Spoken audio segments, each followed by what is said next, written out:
y'all, Miss Mayhew here, and I'm going to go over the FRQ practice over petal color and the rubric for you guys. The first part of this question is asking you to identify the cellular component in the model that is responsible for the increase in the pH of the vacuole during flower opening and describe the component's role in changing the pH of the vacuole. So just as a little review from chemistry, the pH of something is like the measurement of how acidic or basic it is. This measurement is really the measurement of the concentration of hydrogen ions, which are represented in this diagram by the H+. Those are hydrogen ions. So a change in pH means a change in hydrogen ion concentration. The more acidic something is, the more hydrogen ions there are. Now remember, it's maybe been a while since you've gone over the pH scale and what's acidic and what's basic.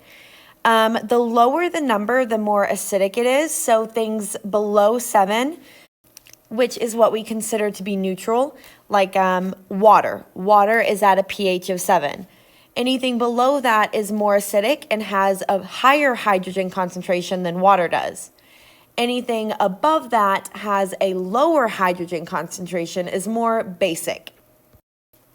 So when this question asks you to identify the cellular component that's responsible for the increase in the pH, that's the same thing as asking for what is the thing in the cell that makes the hydrogen concentration decrease.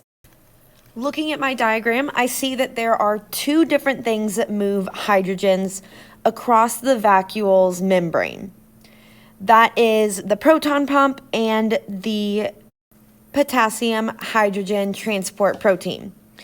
Now, these both move hydrogens in opposite directions. The proton pump moves hydrogens in, and the potassium hydrogen pump moves the hydrogen ions out. Remember, we're looking what's going to cause the vacuole to have less hydrogen ions. That means what's causing it to pump hydrogens out. In this diagram, the thing that's pumping them out is the transport protein. So you could get 1 point for identifying the transport protein. The second thing you have to do is to describe the component's role in changing the pH of the vacuole. And that is simply that it pumps hydrogen ions out of the vacuole. So that one is worth 2 points. The second part of this question is to provide reasoning for a researcher's claim that the activation of that potassium hydrogen transport protein causes a vacuole to swell with water. Okay, the reasoning behind that is because as you pump those potassium ions into the vacuole, that increases the concentration of potassium in the vacuole.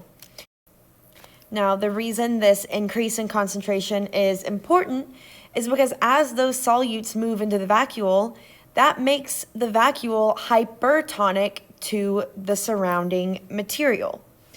So now, in order to maintain homeostasis, water is going to move into the vacuole.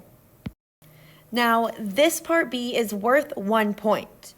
But the catch is, in order to get that 1 point, you have to talk about all 3 parts of that reasoning. If you don't mention that the concentration increases, then you don't get the point. If you say that the concentration increases, the vacuole is hypertonic, and that the water moves into the vacuole, but you don't talk about why that water moves to maintain homeostasis, you don't get the point. So make sure that in order to give yourself this point, that you've actually mentioned all 3 parts.